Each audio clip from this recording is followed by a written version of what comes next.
Is it live, Eddie? I'm hoping it's live. If it ain't, I'm sorry. I was telling my kid to make dinner. She's making nachos tonight. I guess she's getting prepped for Super Bowl Sunday. I want everybody to let me know in the chat if you're going to be here for Super Bowl Sunday. I will be here, and I'm hoping that you'll be here. And we'll be going over the real estate conversation once again. Usually Super Bowl Sunday is pretty busy for us, so it'll be really exciting. I like Super Bowl Sunday. Anyway, today we're going to be talking about foreclosures because the headlines have started. I think they're bored. Honest to God, I think these dudes are bored on what they want to say as far as articles are concerned. They know that the real estate market's a hot topic, but they have run out of conversation. So they're talking about foreclosure numbers right now. So we're going to get into that and what it means for you in your area. Hey, Nancy, thank you. I love this channel too. I'm glad you're a part of it. I'm glad you're here every week. I appreciate you. Hey, Debbie, how's it going? Greetings, Earthlings, she says. Hello from the UK, Crow Homestead. Nice to see you. Nice to see you. Nice to see you too, Lawnmower. It's good to see you. I hope everybody was going to be able to make it for the Super Bowl Sunday. I understand. My feelings won't be too hurt if you can't make it for Super Bowl Sunday. That's for sure. We have no guests today, by the way. We have no guests. And I did do a little poll. If you could answer the poll, we'll get to the poll in a little bit. I'll let Eddie know. V-Man, hello from Utah. What part of Utah? I was in what is it? Where was I? I was in Utah. I was in Hurricane Utah, over there. Do you know where that is? Near St. George? That's where I was. Hurricane. I think it's called Hurricane, but it's spelled hurricane. But I think they say hurricane. I could be wrong. Anyway, hello from Las Vegas. I'm leaving Las Vegas. Hey, D-Jack, nice to see you. I love you too. Glen Allen, Virginia. Nice to see you, Debbie. Debbie. Hi, y'all. It's nice to see you, SB. I see you commenting in the comment section of some of my videos recently. Thank you so much. I appreciate it. D-Jack, hello from New York City. Welcome to New York. Idaho in the house. You know what? I have to say, I never really did say thank you to our guest last week. He was fantastic. And I'm definitely going to have him on again if he'll come on. He was really good. He's such a calm, I'm such a spaz, and he's like the voice of calmness and reasonability. And I'm the one that's like, ah! So it was nice to have somebody on there. Oh, someone from Wisconsin. Hello, Jennifer. Sarah Mason is my actual name. That's the actual screen name, by the way. Give me a little wavy wave. That music's so nice. All right, Eddie, go ahead and put up this first article. So everybody's talking about, if you read the headlines, foreclosures are up so high. We're seeing record numbers from a year ago. Foreclosures are all over the place. Let me, Eddie, you're going to pull up the, article, if you could, please, my friend. I appreciate it. All right. Foreclosure activity is lower than normal. It's still lower than normal. But the numbers, if you look at some of the articles, they're like, it has doubled from a year ago. Foreclosure numbers are seeing record highs.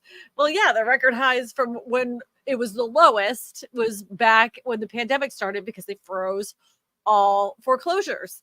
Not only that, then they did mortgage forbearance. So people that would have normally gone into foreclosure, they got forbearance. A lot of them were able to restructure their loan. So anyways, have you seen the headlines talking about the increase in foreclosures in today's housing market? If so, they may leave you feeling a bit uneasy about what's ahead. But remember, these clickbait titles don't always give you the full story.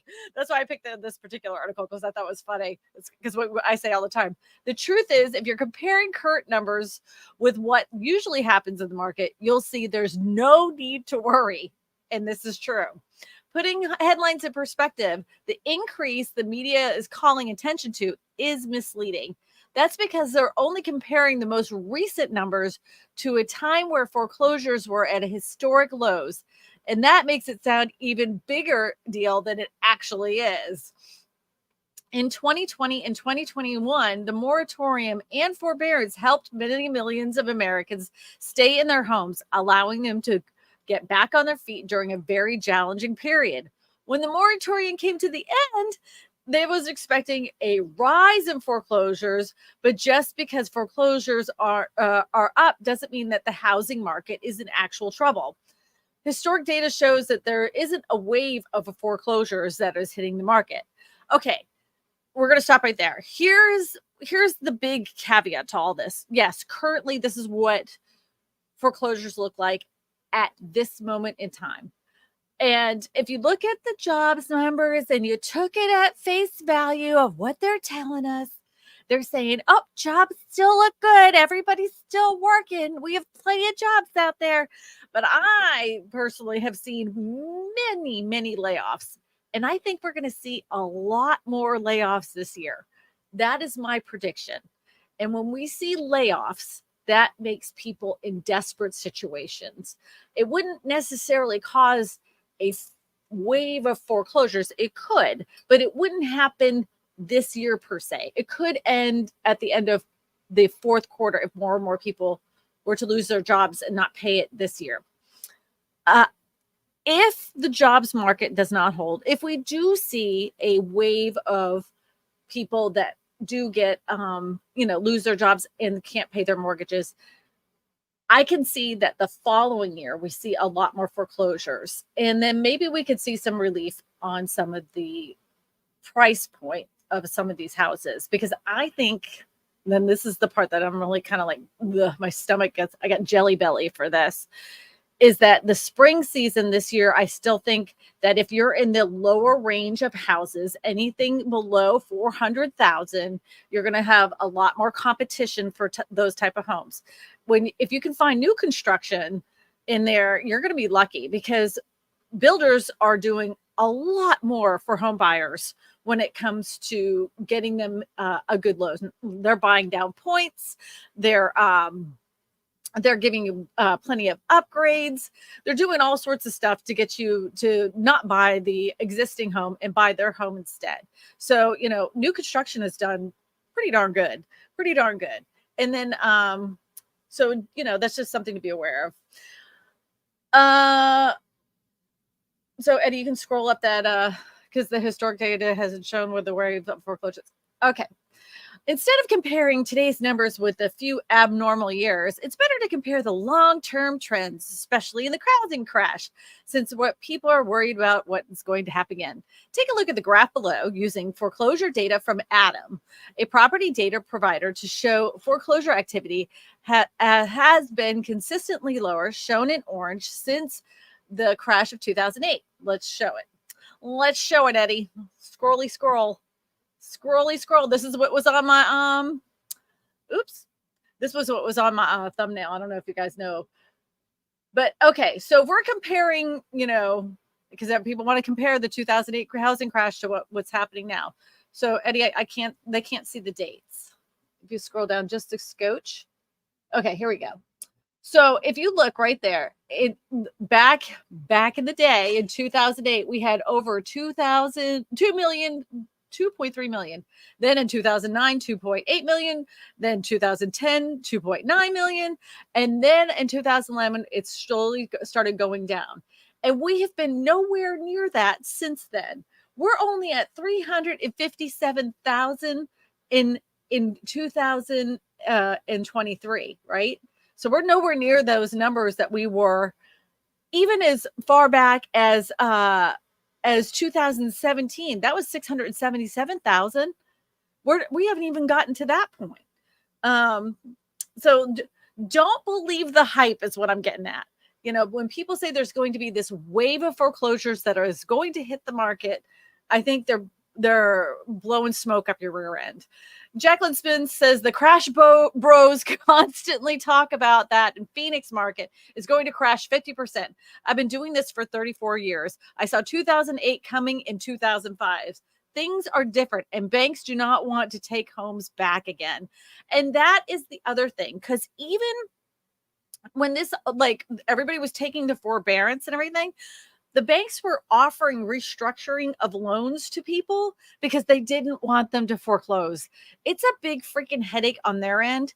The what they had to set up, the systems they had to go through just to set it up so people could short sale and foreclose during that time. They went from they didn't know what the heck they were doing to they had a pretty streamlined system, but it took forever. It took forever. And the communication between bank, lenders, titles companies, and real estate agents for a foreclosure or a short sale was exhausting. It was exhausting. I'm sure Jacqueline can vouch for me on this. They don't want to go through that again. It made them lose a lot of money because you remember every day that someone's not paying on that mortgage is a day that those banks are losing money on the table. So they wanted to get them closed fast, but it goes through the court system too. This is part of the court system. When you file bankruptcy, it isn't just through the banks, it's through the courts. So all these things get tied up. So to get them closed is a hassle. Banks really don't want to go through the foreclosure process because it loses them money, and it can lose them even more than they even really wanted to. And let's just put if I was to I'm just putting out there, if the crystal ball says the housing market is going to be affected by the jobs market because layoffs are going to happen and people are going to start losing their homes, right? They're just got their poof, jobs market collapse. For people to get to the point where they are going through foreclosure is going to take a long period of time. You don't just stop paying your mortgage and the bank knocks on the door in the next week. In very few states does that work that way. In most states, it takes months, sometimes even years before you actually are fully foreclosed on.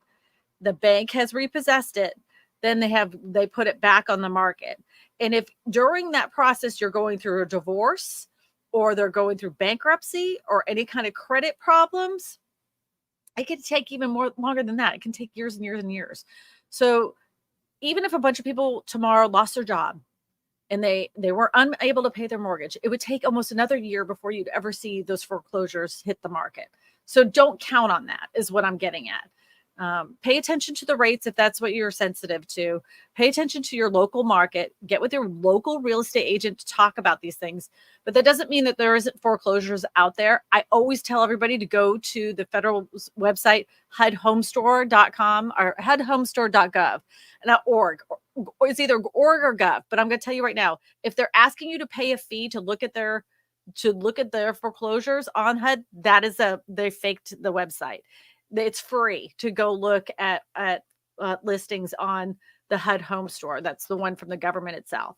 So just be very aware of that. Just be very aware of that. And the other thing about the HUD houses I'm going to tell you too is if you do look at foreclosures through HUD and it's new to the market, HUD will actually take your offer before they ever work with a corporate investor. They want people, single family owners. They do not want corporate investors. They would rather the average Joe be able to get one of their foreclosed homes over an investor. So usually they hold it. They'll hold that listing for 14 days before they leave it open for investors to bid on it, which I happen to like. I think it's a great idea. I think they should do that with all foreclosures, especially in the climate of real estate today. Especially with more and more corporate investors digging their greedy little fingers, trying to mess with the housing market because they've done a heck of a job in the last couple of years, man. They have done some wielding of some magical garbage all over us. So BD1 says, question, is the article reporting fake news, Texas homes home flood insurance, Texas homes flood housing market? It was on Newsweek, January 2022. Eddie, can you see if you pull that up, please? Look, Eddie's right on it, man. Texas homes flood housing market. Let's take a look-see. It was January 22nd. Let's scroll on down. Mr. Man. Mr. I think I know everything. Housing inventory is surging in Texas despite nation-facing widespread shortage. The number of the homes of sale in the state has doubled from its low during COVID-19 pandemic and now finds itself in more than 800,000 listings. This is the highest level since 2019. Okay, so let's stop right there. This is the highest level since 2019, meaning that it's at the same levels, like just right at the same level if it was prior to the pandemic. Okay. US housing activity, active listings count for homes, meanwhile, less than 800,000, with Texas making up about 90,000.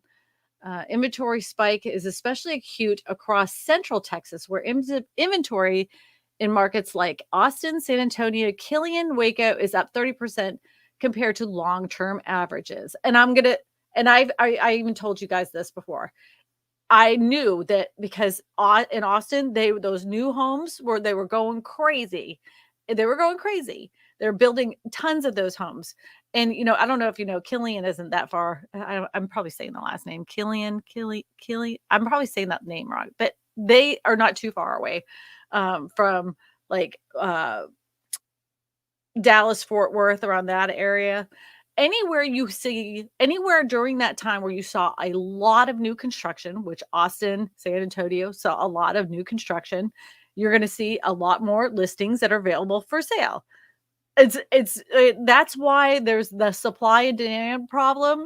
That's what caused the problem in 2008. We had a ton of new construction that was on the market that sat, and the home prices ended up coming down because we had too much supply. In those areas, you're going to see the biggest, most significant amount of price adjustments because they have more inventory. This doesn't surprise me. In Texas, home affordability has become a large problem in the past 3 years after droves of Californians, New Yorkers, and various others fled to the state for a cheaper cost of living. Then that caused a higher demand than average, and prices accordingly shot up. But as the migration slowed, more inventory became available and the building up every day, signaling to a potential for Texas to transform into a buyer's market, which would be especially in Austin, Texas. The amount of increase that homes went up was literally insane. It was absolutely, it went, a house that was normally like 200,000 went to 400,000 like overnight. Um, according to this article, it says it doesn't match up to the situation in the national level. Home prices across the country have steadily outpaced the median income since 2013. This is why I've been talking about home affordability since 2018, way before the pandemic even started, and people said I was crazy. But a huge disparity emerged in 2020. While there have been slight improvements, the majority of Americans still cannot afford the average home with their income, data shows. See, I've been talking about it. I knew it.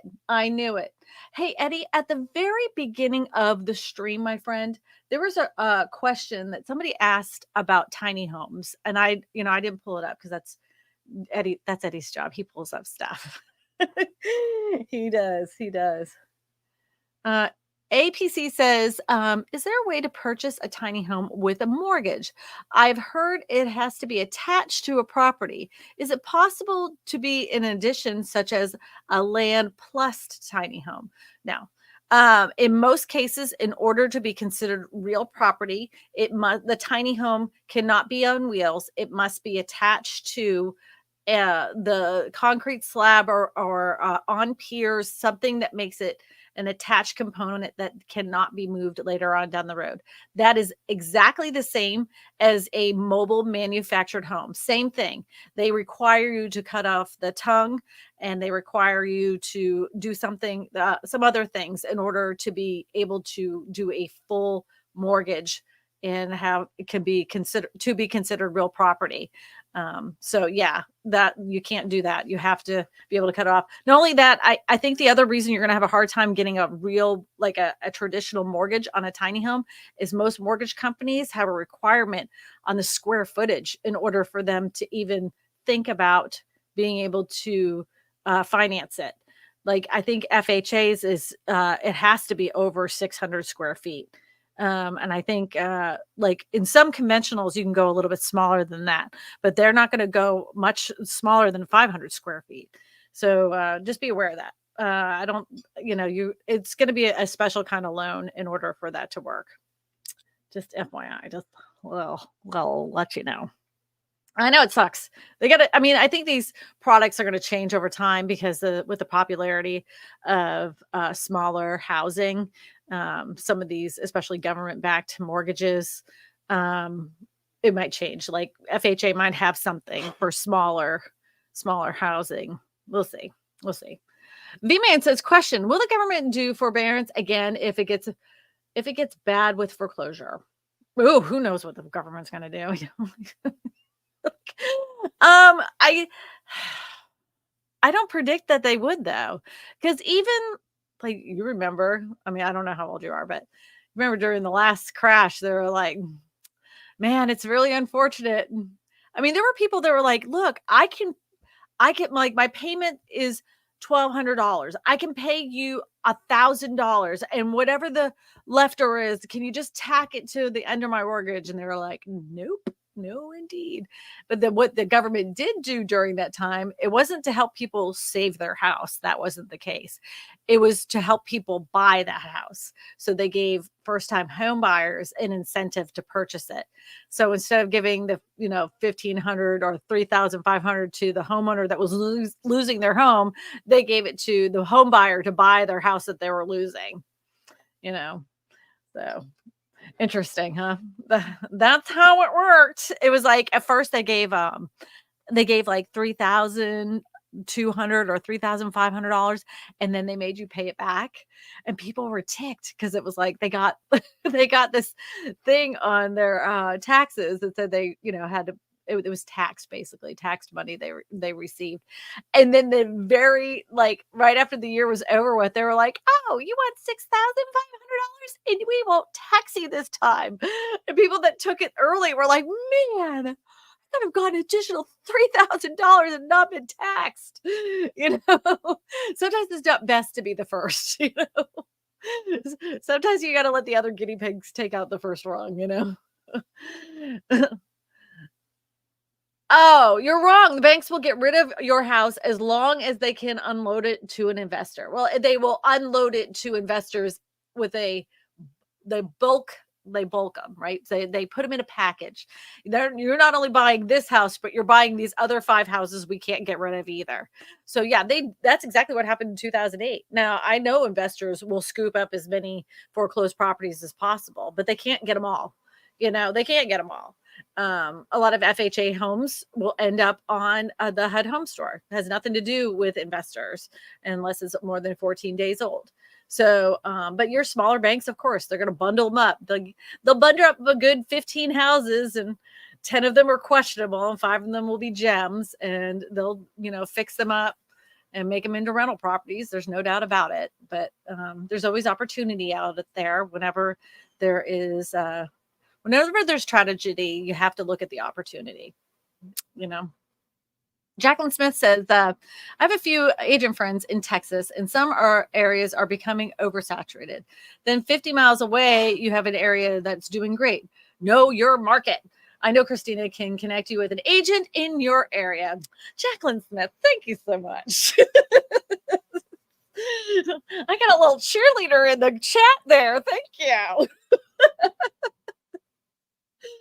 Thank you, Jacqueline. I appreciate you. If there's any questions, please put them in the chat. Eddie will put them up on the screen for you. If you if you want your question to be like the first one, just go ahead and do a super chat. Super chats always get priority to the other questions. Brandon Everett says, do you think rates will reach around 5.5 by the end of the year? I want to keep our buy down and refinance. Okay. If this is just me guessing, do not make any financial decisions by what's going to come out of my mouth next. Do not put this as gospel. Do not put this as a sharp line in the stand that needs to be cemented in. This is my personal feelings only. Again, not financial advice. In an election year, when somebody really wants to be elected, they seem to have an influence on rates. And I think the closer we get to the election, the better the rates are going to be.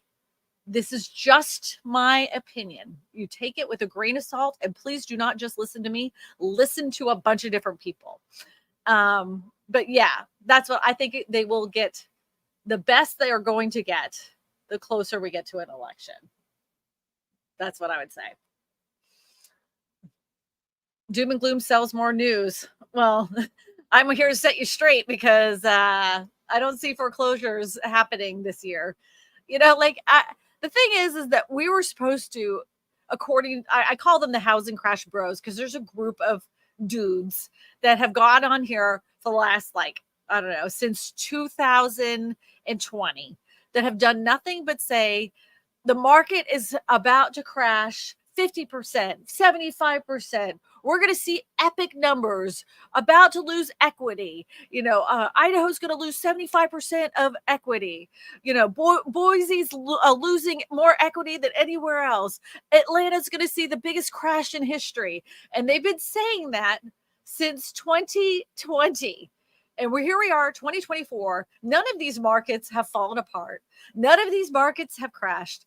And then we hear the backstroking of, well, it's just the beginning stages. It could take up to 5 years for it to crash. But in the meantime, you're selling people panic.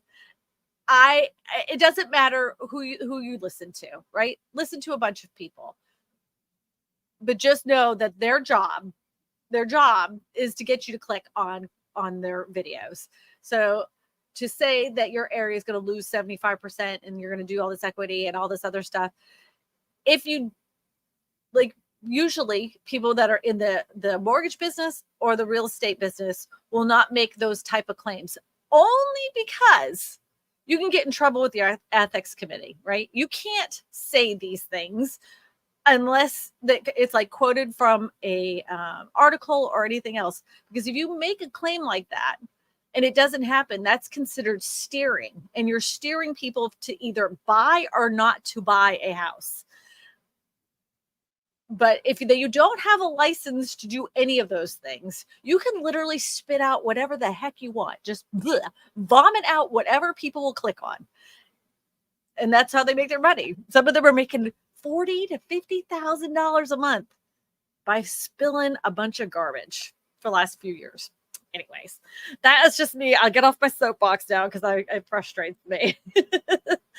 Proud Liberal 24 says, question, would you clarify that most people get zero tax deduction for interest on mortgage if they take the standard tax deduction, which is now very high? Question mark. I am not a tax person. I will not even pretend that I know how to answer this in any way, shape, or form. God, I wish that mortgage guy was on here again. I'm the person that has the shoebox of receipts, walks into the tax lady's office and say, do something with these. Here's everything. Just everything in my life is right here. Please do what you have to do. And then I sign at the end of the dotted line and I pay her, I pay my taxes, and I walk out. I don't know anymore. I don't know. Overjoyed says, don't trust any market. What you used to be great areas for logistics and tech jobs are losing tens of thousands of jobs. Next ghost towns will be with new subdivisions. Well, I mean, I think the whole thing, no matter what, is we have entered in a new type of home buyer, new type of person that is purchasing homes. No longer is a specific area dependent on one specific industry to keep it going. A lot of people that now are more open to moving to the middle of the country, which would have never been on their radar before, is because they have the ability to work at jobs from home. They're like, I can move to the middle of the country and have 16 acres and live in a tiny home and live off the grid and just have like a, Starlink or whatever for my internet and do my job. that's becoming more and more of a viable option for younger families. So even as you see some areas that are like tech areas, I don't see them falling apart like we saw necessarily in Detroit, that was completely reliant on the car industry. I think it's just we've entered a whole different world now than we did when Detroit fell, you know? So just think about that as all. Just think about that as all. I want to know how many people are open to the idea. Like, if you could, if your job all of a sudden became remote, and your company gave you a contract and said, "Look, we're going to pay you this same income. You can live anywhere in the country." Would you consider moving to a smaller city, maybe outside your state, where you could get basically the same home that you're living in now for half the money with a big piece of land? Would you do it? Would you consider it? Would it be something that you would even think about, or would you stay at where you're at? Do you have to like live in the city? It's interesting to know, because I'd totally sell it all. Get me out of here. I'll move anywhere. I don't have a problem with it. Beth R says, I don't understand why people would foreclose in this market. I think sometimes people come from a place of desperation. I don't get it either, because they probably have a huge equity position, but I think they feel like they can backtrack, like I've even back in the day, I talked to this one. Oh, I'm just a couple payments behind, and I'm going to be able to catch up as soon as this job's done. Like once I get the money from this job, I'll be able to pay it off. And well, then that job never came done, and it never came to fruition. Some people are dreamers, and you can't help them. But yeah, I don't know why they would do it. For the first time in like, I think 6 years, I heard of somebody short selling. I was like, what? But that's because they took out a second mortgage, and it sucked up all their equity. They had 2 mortgages. They had 2, and that's the reason why they had a short sale. They used their house like an ATM machine. It says more than 30,000 tech employees lose jobs globally in the first month of 2024. This is what I'm talking about, though. The layoffs. Yeah.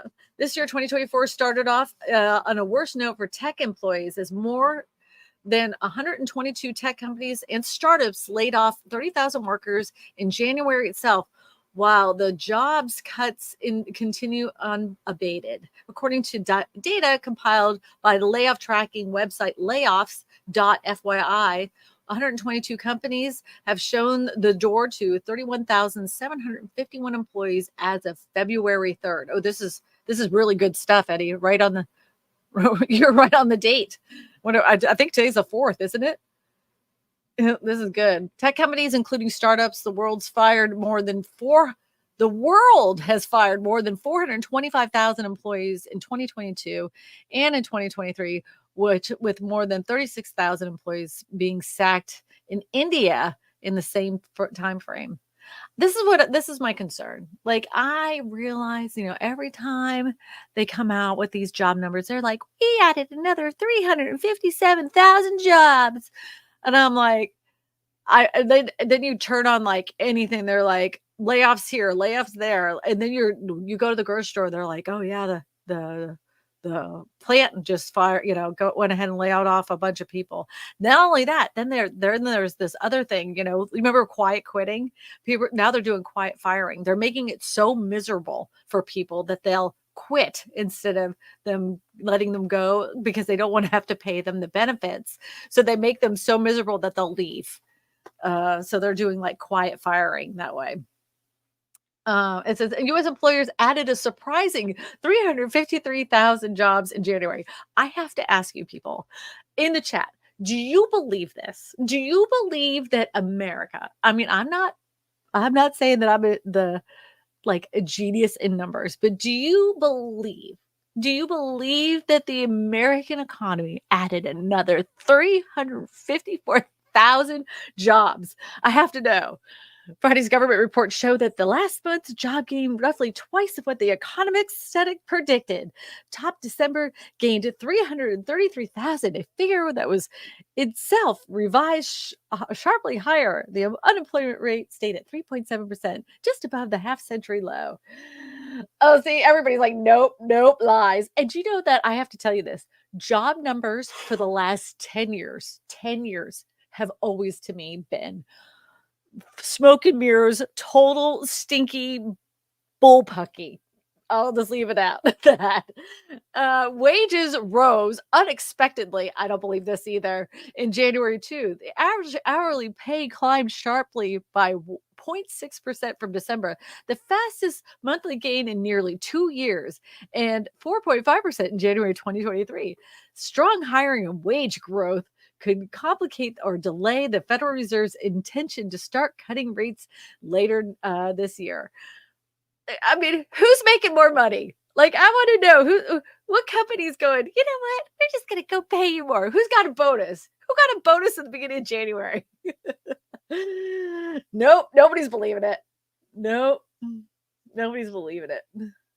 Like, I don't, yeah, recruiters. Like, yeah, part-time work. Yeah, maybe that's what it is. That's what it is. It's part-time work because I know a lot of people that have 3 jobs just to make it. Like, I don't know, they have an apartment, they are single, they have, they're taking care of kids, and they run 3 jobs, 3, and they're all part-time jobs. That's so they can, pay for their life. Crazy.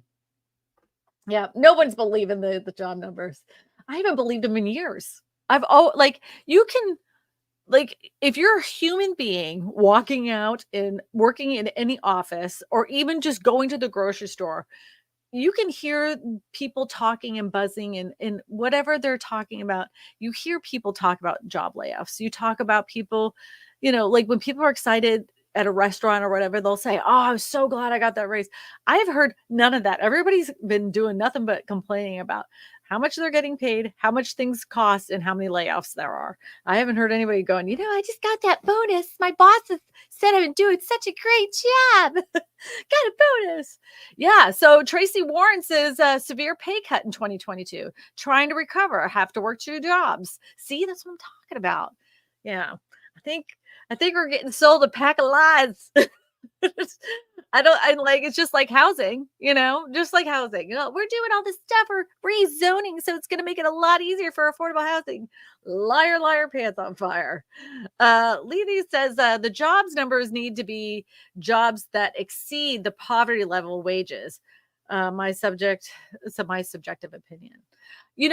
That'd be interesting. How many of them would be like, because like you can't, like if you were to work at McDonald's, you can't live on that. Like you can go and get to go to work, you can go to work and you can come home, but I mean, you couldn't afford rent. Couldn't do it. Like 20 years ago you could, but not today. The cost of rent now is insane. And so a lot of people, they have no choice. They don't have the skills, so they have to work 2 low end jobs in order to be able to afford rent. They're working their tails off. It sucks. If December's numbers, it's retail hiring, which is temporary. Well, this was January's numbers. So yeah, Mark R says, like, subscribe, love, share, be happy. Thank you, Mark. And then what the kids do. Oh wait, they do like this weird. They do this thing. I don't. How do they? What do they? Is it this? I don't know. I can't do it. I'm not a kid. We're gonna have to figure this out. MH08 says, I've done the math on making former garbage into an ADU.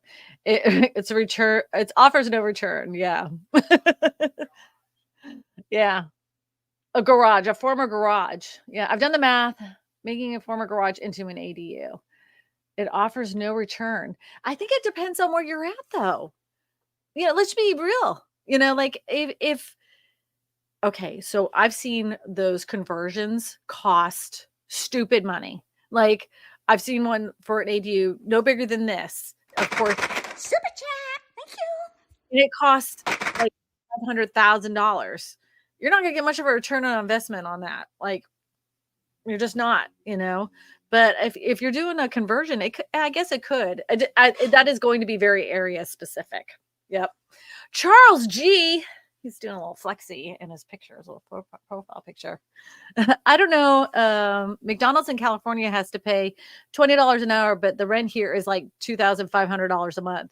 Yeah, I mean, of course they pay more, but in California, but the cost of living, the cost of everything in California is so much higher. High-tech job applicants can now take 1,000 plus applications to get one interview. Yeah, and like I watch because I'm on LinkedIn. I'm a browser. I like to scroll on the LinkedIn, and they're giving all their tips and tricks on how to uh, beat the system, because a lot of their applications are done through an algorithm. You cannot walk like I want people that have not done the job search for a while. You cannot walk into most places with a resume and say, "Here's my resume. Can I, apply for a job?" That, they're going to say, "Go online. We don't want that. This is no, just get out of here." They don't, even for coffee jobs, even because my kids, they work at the little coffee store. Even those type of jobs, they don't want the papers. They're not going to allow you to fill out any paperwork. They do not want your resume. You're going to have to do it online. So they're showing all these like tricks and hacks and everything to beat the system in order to get away from the algorithm before even a human will look at it. Because there's like certain words that you have to put in a resume in order for the computer to shoot it out to the recruiter to give you a call. It's crazy. Crazy. Mark R says, my 5-year-old said it was a second hand gesture you did with the heart. It was correct. Thank you, 5-year-old daughter. That's why all the kids do. And she also said hello to you. She says she likes your hair and has the same haircut. Oh, thank you. My hair's chemically created. It's not real hair. It's chemically created. Lee has a question. If there is land with a structure shed type of home on the property for sale, should I get an appraiser that's for the sale that's been to the build up of the land? I would, if you're going to find out if the shed on the property of the structure is included in the sale of the property. If it says that all items on land remain at no added value, I wouldn't worry about the structures itself. I would worry about the improvements that have been done to the land. So make sure that they have, if there's any like septic system and everything, make sure they have all their certifications for the septic system. If they have a survey on file, that way you can look to see if the structures they do have on there are in the correct places or not. And also know that if you're getting a barndominium, a lot of times the setbacks will be different than it would be for a traditional style home, because of the fact that a barndominium is considered a barn and they allow more variance for agricultural structures than they do for a house. So just know that. I would ask the person that has it listed for all documentation pertaining to that piece of land, surveys, certificates, including flood certificate as well. But I wouldn't worry about the actual structures, because they're probably, if they're just a shed, they're considered no value on mortgages. Proud Liberal 24 says, why don't people buy fixer uppers and put sweat equity over time? That means fixer over time, one room per year without taking out a construction loan. People do that all the time. All the time. That is very common that people do that.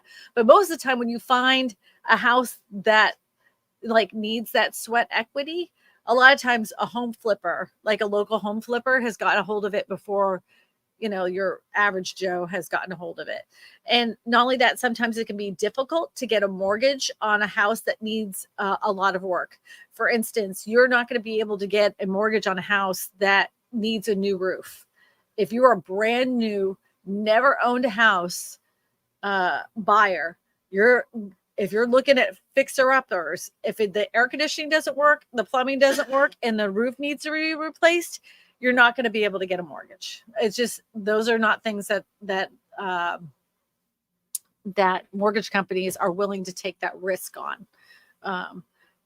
Flippers are able to do it because a lot of times they're doing some kind of construction loan that is going to be flipped to where the house will be earning or be up to snuff in a period of time. And that's why they're able to do it over somebody that's just the regular average Joe that wants to fix one up.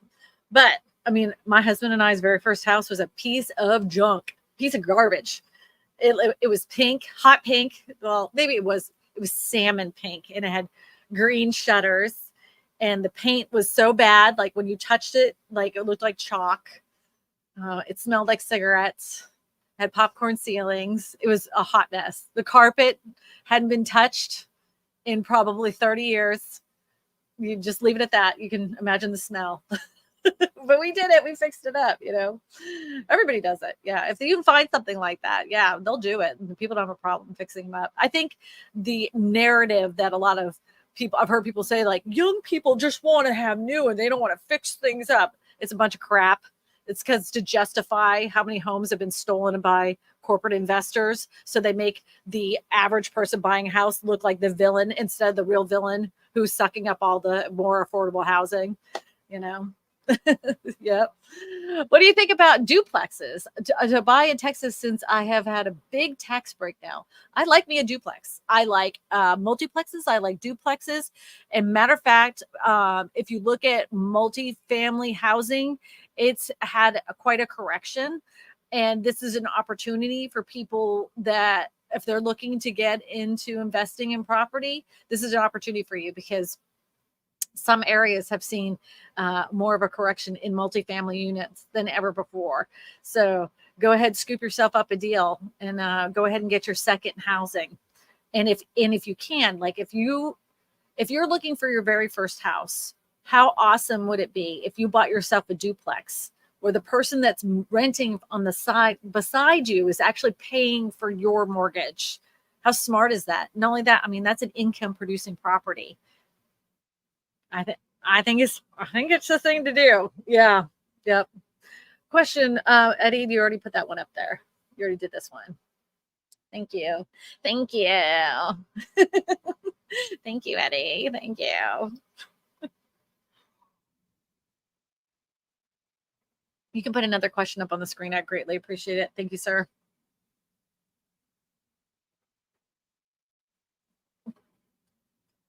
You might have seen him. He's in the back.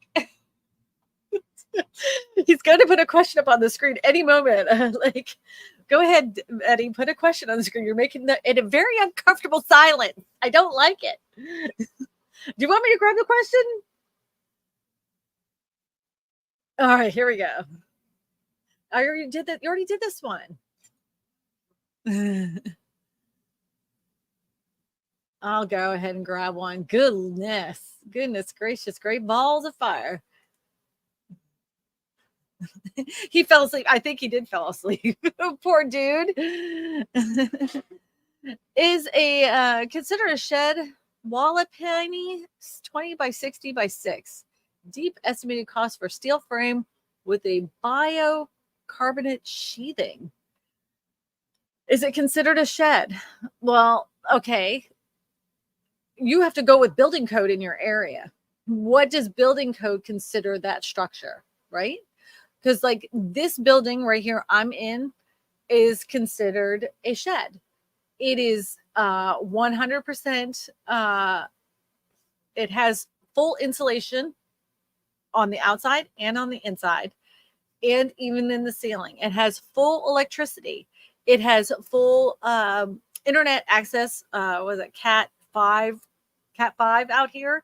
Cat 6. Sorry, I was being corrected. Cat 6 out here. But they still consider this a shed, right?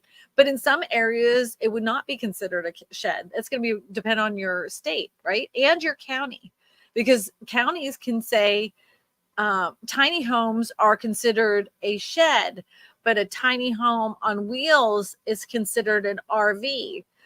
So if you have a tiny home that's not on wheels and it's in your backyard, they'll tell you to remove it. But if you have a tiny home on wheels, you can have it in RV parking, and you can get a RV parking permit. And that depends on the area, again, where you live, so I can't tell you if it's considered a living structure or not. That's going to be, has to do with your code enforcement in your area.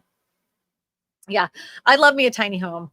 And if you guys are like thinking about tiny homes, but you're not going to do the tiny home that's on wheels, like you're looking at options, I want you to look at the smallest manufactured home, right? Because the cost of tiny homes per square foot is so expensive, super expensive. And for the same cost, you could get like double the size of a manufactured mobile home. And you're probably saying, oh, well, the tiny home is probably built to better specifications. They're built to no specifications because they're considered a tiny home. There's no like across the board specifications when it comes to tiny homes. So just know that if you're planning on doing like deciding on a tiny home or a manufactured home, go look at a manufactured home. Look what you could get price per square foot before you stick your nose up and poo on it. They make beautiful, nice, gorgeous manufactured homes. They're not what, you remember years ago when you were growing up as a kid. They're actually quite nice. So just consider that. Consider it before you poo on it. So Randy D says, question, have you seen Fleetwood Homes duplex line? They just debuted in Louisville Manufactured Home Show. Check them out. Oh, Eddie's going to put them on the screen. Thanks, Edward. All right, let me put on the glasses here. All right. So each side is around 800 square feet. That's their duplex. I think my only concern for this, don't get me wrong, I love it, is that you are going to have a hard time finding a location to be able to allow for it to be, because zoning is going to be the biggest problem. Because this would be considered, what is it considered, modular, or is this considered a manufactured? And a lot of areas that allow for multifamily housing, like a duplex like this, multifamily, will not allow for manufactured. So the biggest problem this will have is zoning. I think it's great, though. I think it's great. Super cute. Anytime that you can get a property and have another property that's income producing for you to help you pay for your own mortgage, it's a win-win-win as far as I'm concerned. It's a win-win-win.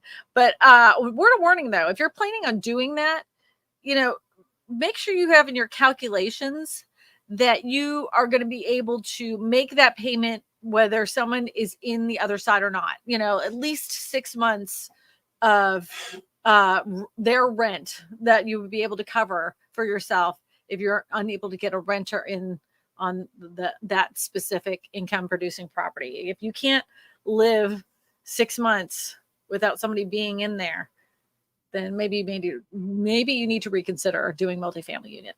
Yep. Is Eddie in the tent? Yeah, Eddie's in the tent.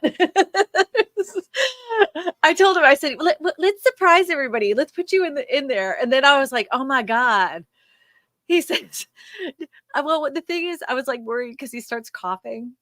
He had the flu. If you guys don't remember, a couple weeks ago, he gave everybody in the house the flu. And I thought it'd be kind of funny. He was like, I should just do that for the Super Bowl. I'm like, no, let's do it. And then he started coughing. I went, oh man, I made a mistake. Made a big mistake. Eduardo, can you put the poll question up here? Because yeah, he said, give him a second. Yeah. Eddie's a Wizard of Oz. He's like the guy behind the curtain that plays the strings. If you look, like, if you're really like desperate to look to find out what he looks like, there are videos of him out there in the world. And I think it was like 2 months ago, by accident, he hit live and he didn't put himself behind, so you could see him right in the front. I don't know why he hides. It makes it sound like he's He's like freaky looking. He's a good looking dude. Yep. We got Sharon says, I love your program. I've learned a lot from you. I live in Tennessee. The home prices have skyrocketed. I'd love to sell my home, but buy something in the country, but I can't afford it. So like Sharon, I was kind of putting this out to everybody else. Would you be open to moving to another state? Like you would get your equity, like a lot of people did in California. They took all their equity, moved to Austin, Texas, and felt like they won the lottery because their dollar went so much further as far as homes were concerned. I mean, would you consider like moving to like, let's just say Nebraska, right? Where the homes in that area will be a lot less expensive. Would you consider it? Oh, I don't know. I would. I don't have a problem with it. And it says, do you expect, this was the poll question I had. Do you guys expect more foreclosures in your area this year? 42% of you said yes.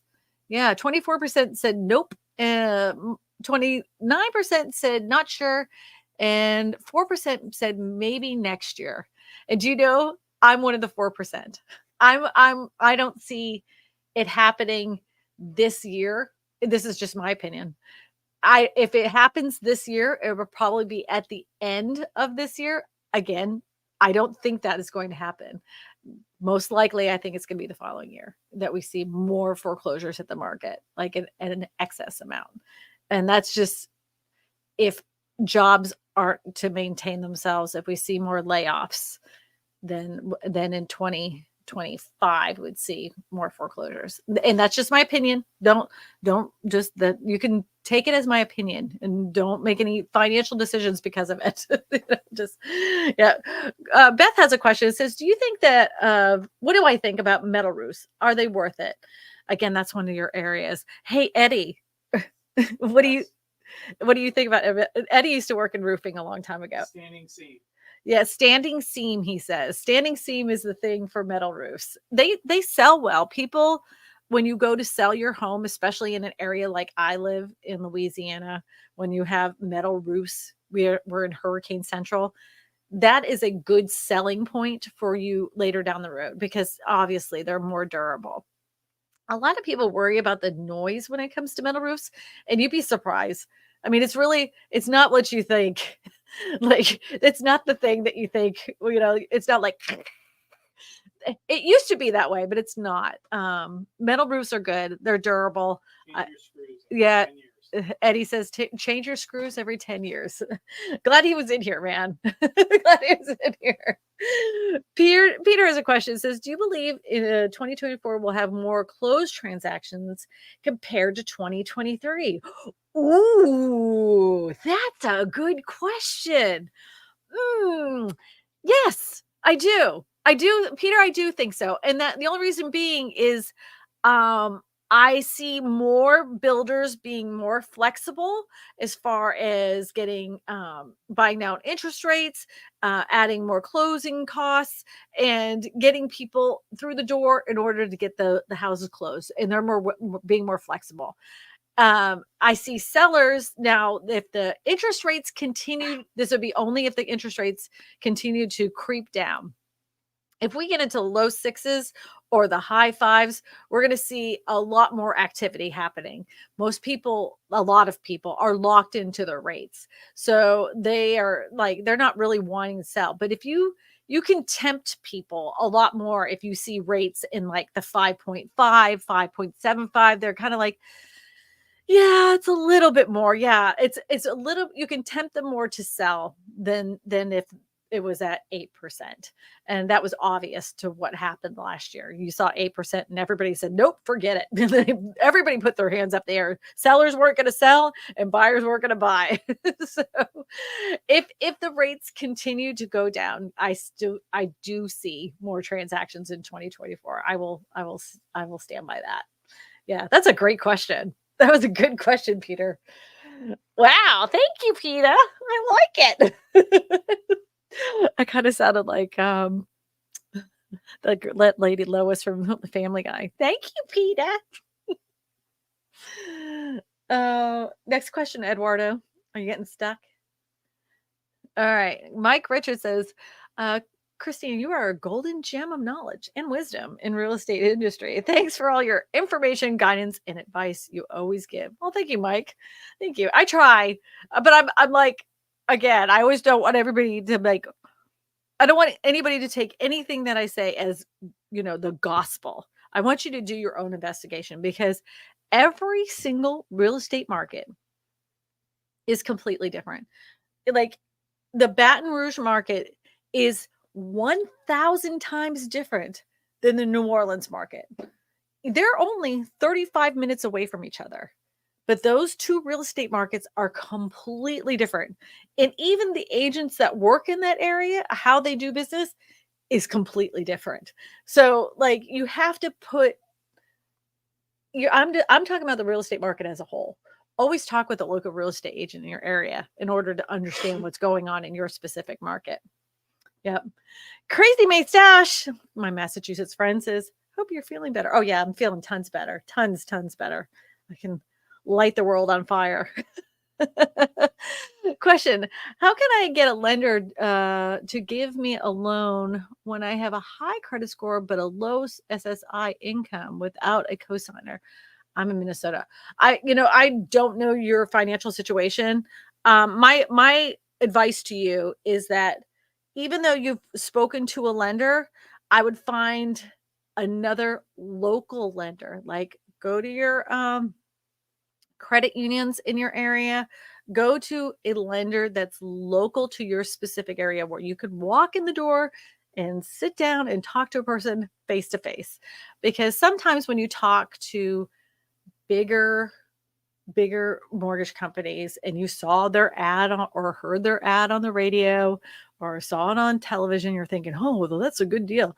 Sometimes they don't even know what the programs are in your area. There might even be a really great bond money program for a down payment on the house for new home buyers. We have it here in Louisiana all the time. Sometimes they don't even know that you could qualify for like rural development. And you're thinking, well, I live in the city. How could this be considered rural development? You'd be shocked on how much is considered rural, and you can get a better loan that way. Just work with somebody.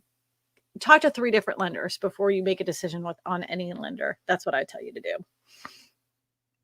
Oh, Eddie wants you to know that if you're considering a metal roof, you only need to change out the screws on your metal roof every 10 years if you're doing an R panel. Thank you, Edward, for clarifying. Nancy says, we will be selling our home to downsize in a hot market, Pacific Northwest. We owe $240K on a 2.45. Ooh, assumable. Valuation is at $500K. Should we highlight that it's assumable? Well, let me just put it this way. You're assumable, but they also are going to have to come up with all of that money up front. Not many people have, say they're going to pay the $500,000. Not many people have $260,000 in their pocket to be able to pay you for the house value. And so you're assuming their mortgage. That doesn't mean you can tack on the other part of it. You're only assuming the debt of $240,000, and you can't get another mortgage to make up for that. Well, at least you can in Louisiana. Maybe it's different where you are, but you cannot do that here in Louisiana. You're assuming the mortgage, whatever's left comes out of the pocket of the person that's buying, not an additional loan. So, it stinks. I mean, you could, I mean, it totally doesn't hurt to put it in the listing itself. Who knows? Somebody might have that kind of money. Like some grandma was like, oh, I'm going to help you find your first house. Payments are, you never know. Put it on there. That's always a selling point. Just go ahead and put it on there. The likelihood of somebody going to do that is pretty small. Not many people have, like I said, an additional like 260,000 just laying in their back pocket, but it's a selling point. I would put it on there. Mark says, great show. Thank you for the information and knowledge. We appreciate your thoughts and your experience and sharings. Aces. Yeah. we're doing it all, right? Okay. I think I got it. Nancy says, question. Oh, wait, sorry. DS says a lot of coworkers have been buying houses in Washington State, but I believe it's that's a bad decision at these current prices. The thing is, I'm going to tell anybody this, okay? And I don't know if you guys, oh, Eddie, you might want to look this up. Do you remember like a bunch of real estate agents and mortgage brokers were saying, marry the house, date the rate. Like, and I kept saying, stop saying that. Stop saying that. Because what you were doing was you're selling people on the idea that mortgage rates at some point in the future will change and you can refinance. But you really love this house. So go ahead and buy this house now. But we'll go ahead and buy down the rate for a period of time. And then all of a sudden, you can refinance later. Don't worry about it. And I said, that's a really pathetic, terrible way to try to sell a house. I get it. You're not selling a lot of loans right now. Don't say date the rate and marry the house. That is stupid. That is stupid. And I will maintain this now. If you cannot afford your payment today and you have to get in a funky loan in order to be able to afford it, and you're just hoping the interest rates go down enough that you'll be able to refinance within the next couple of years, please do not do that. Please do not do that. You should have a minimum of 3 months nest egg after closing in your savings account in case anything happens, meaning that you're not going to be able, like you lose your job, you can pay your mortgage and all this stuff. That's minimum. If you go the Dave Ramsey way, he says, I think 9 months, And if someone's convincing you to purchase a house by using a funky loan to get it done, don't do it. Like, please do not do it. If you don't plan on living in that house for at least 7 years, you're like, oh, I'm probably going to sell it in 2 years. Don't expect to get any kind of equity return on your house. What happened in 2021 and 2022 and 2023 is unheard of. People got the return on their equity like no other time in history, except for during the last housing bubble. The reason why it's not falling to the ground into a million pieces and crashing like the Crash Bros said is the lack of inventory. The reason it fell apart last time is we had a surge of a lot of new construction. We do not have that. We haven't had that for over 10 years. They were on 15 years. Whenever the housing crash happened last time, builders stopped building at that kind of scale. So that's why you're not seeing prices tumble to the ground like people were hoping. So anyways, Eddie, did you fight with Custer at Little Smallhorn? Could have been Custer in the Battle of Little Bighorn. Little Bighorn. There we are. Eddie wanted to clarify. Oh no, he did not. He did not fight. He barely fought for me. I'm the one who asked him out. And he said, Eddie's a lover. He's not a fighter. So, all right. Did you know that next week is the Super Bowl? I will be here. I'm just letting you know that right now. Gotham has a question. It says, do you believe that the states like Florida, California, and New York State will see home prices decrease this year? Notice they were the last holdouts in 2008. Oh, well, I lived in Florida during the last housing crash, and it was instantaneous. It was like somebody flicked a light switch off. We moved out in 2007, and we knew it was falling then. This is before they made all the headlines. And it went from people were out the door to the lights were turned off, and people were dropping their prices like that. They panicked. Because there was so much new construction in Florida. I think what the problem was going to be for places like Florida and California, not so much New York City, is they have an insurance problem, just like we do here in Louisiana.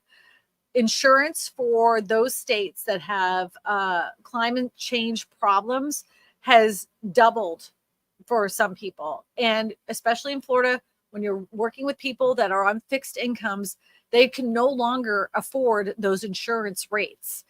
And so, like, for instance, if you had paid off your house, you've been on a fixed income, you've had a pension and your Social Security, you know how much things are going to cost with a little give and take of a couple $100, right? Now your property taxes have increased a ton. And now your insurance has quadrupled. They don't have the money to do it. They just don't have the money to do it. So some people in Florida are, it's possible we could see a lot more corrections in Florida, especially if people can't afford those insurance rates. Uh-oh, Charles wants to know what our panel is, Eddie. And he's going to probably put it up on the screen because he doesn't want to talk. Yeah, I worry about people and their property taxes. I talked about that in my last video. I think we're going to see, I don't know if you guys are aware of this, but the highest population of people of homelessness is actually with the elderly. And I don't see that changing much, especially if you look, I don't know if you've ever seen the cost of adult care facilities. The minimum, the cheapest I've seen is $5,000. And a lot of people don't have families that can take care of an elderly parent full time. And, you know, if you're thinking like a home nurse can come in, and that they're not cheap either.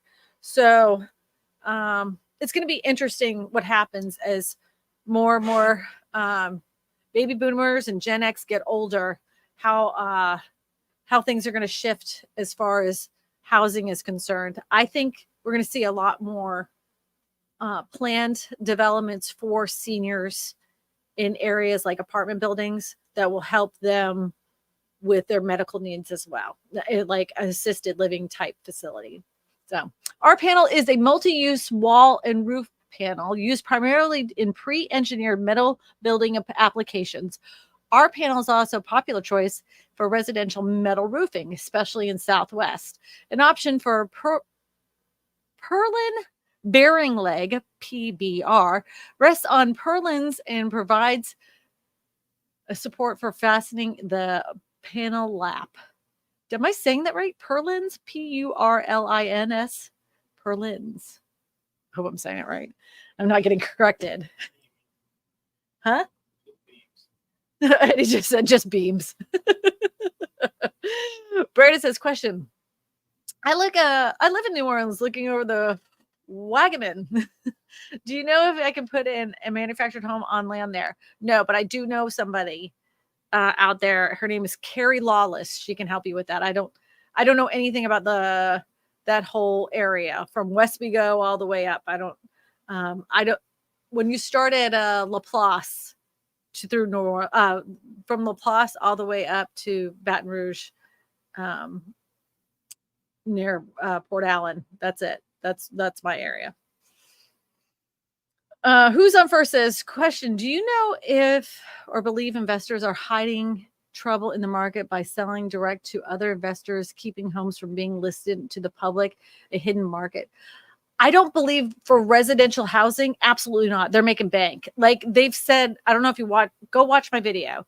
They know they are making absolute bank on residential housing, even all the way from manufactured homes to smaller houses, even build to rent. They are laughing themselves all the way to the bank until all of a sudden they get those calls on multifamily homes and commercial real estate. They are dying. They are drowning in commercial real estate. That's why they say that so many companies are encouraging people to come back to work because they need their commercial properties to quit sinking like a rock like they have. So I don't know. I don't, it's not residential. I don't think they're hiding anything with residential. They're making hand over fist, laughing until they get that commercial portfolio open. Then they're crying tears. And I know all of you feel so bad for corporate investors that they lost money in corporate real estate. I know you're just, your heart breaks for them, I'm sure. Chris Moore said, I'm in Central Ohio, where Intel and other big tech companies are building and moving into throughout the next few years. How do you think Central Ohio will be affected? I should get somebody in that area, because I know that like Boise, Idaho, Idaho and other areas around, like I didn't even know that they were like taking off like a rocket. I had no idea. Anytime you have new industry coming into a city or an area, it always causes home prices to go up. I happen to live in an area that has a lot of plants.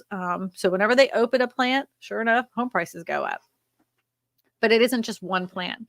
If that area is only depending on one specific industry to hold it up, that's when you see problems. That's what happened to Detroit. So if your area that you see coming up in the near future is only depending on one industry to prop up its economy, then I would be leery of that, of buying. That's just me personally, though. Does mortgage refinance depend on the current interest rates? Well, yeah. Of course it does. So like whenever you are wanting to refinance, you have to look at today's rates in order to refinance. You can't like refinance your 2.4 interest rate. You have to go with what the market is doing it today. Yep. But like that's why like when the mortgage companies were freaking out when it was 8%, because not only were they not doing first time buyers, right? Nobody was refinancing. So they were like, what are we going to do? And that's when they started that whole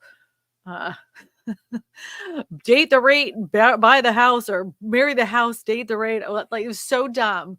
And mortgage brokers that were doing that are getting sued in a couple states because they say it was deceptive practices to entice people, basically push them to buy a house by using those deceptive sales tactics. So, do you believe builders are fudging the numbers, the housing shortage, by not listing new builds, creating a FOMO, increasing prices? You have to watch my last video. So they purposely withheld inventory to keep home prices elevated.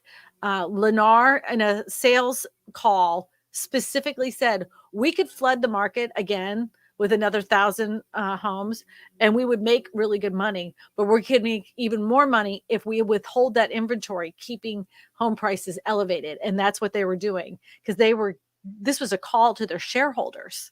So they were like, this is how we're making you more money. And they're, doing their little happy little dance. Like, this is all the money we're making you by making other people suffer and pay more for our product. Unbelievable. Yeah, of course they're doing it. Of course they are. And they're selling, those same builders are selling to corporate investors who want to use them for rentals. That's called build to rent. There's also build to rent neighborhoods. Wall Street gets with the home builders, says, build this neighborhood of a bunch of first time home buying looking type homes, make them 3-bedroom, 2-bath, put in the niceties, and they're only going to be available to people to rent. And they're making money on them big time. MH08 says, marry the house, date the agent. Marry the house, date the agent. Oh, I was lucky. I was already married by the time I became a realtor. I didn't have to worry about anybody hitting on me or having to date the agent. That's for sure. I had nothing to worry about. And plus, I don't know. You guys, you got to know, my husband is extremely good looking. So he doesn't think so. Yeah. All right. Next week is Super Bowl Sunday. I will be here. We will talk about the real estate market. We will talk about the headlines. I will be completely honest with you with what's going on in our market. I'll be excited to do it with you before Super Bowl Sunday. Because, I know I'm going to burn up a bunch of guys because, Taylor Swift is playing the Super Bowl. Look how far she's come in a year. I mean, she just got into football. Look, she's already at the Super Bowl. I'm only doing that to burn up some of the dudes. That's it. So, if you have any questions after the stream has already ends, just go ahead and put them in the comments section, and I will either A, answer them next week, or B, I will go ahead, because this is going to be a new segment, what happened last week, or B, I'm going to go ahead and make a video about it, because this week I'm filming a video about somebody making a comment saying there's tons of houses out there, tons of houses, they're saying, that are under 200,000. So I'm going to put them to task, see if they really are. Give us your pick right now. Oh, well, Chiefs, I guess. Yeah, I'm gonna go with them. So, Chiefs. All right, everybody. See you Sunday. So long. Well, be sane. shoes. Don't look when it's raining. Look both ways before crossing. Make sure you always blow your nose in with a tissue and not your sleeve.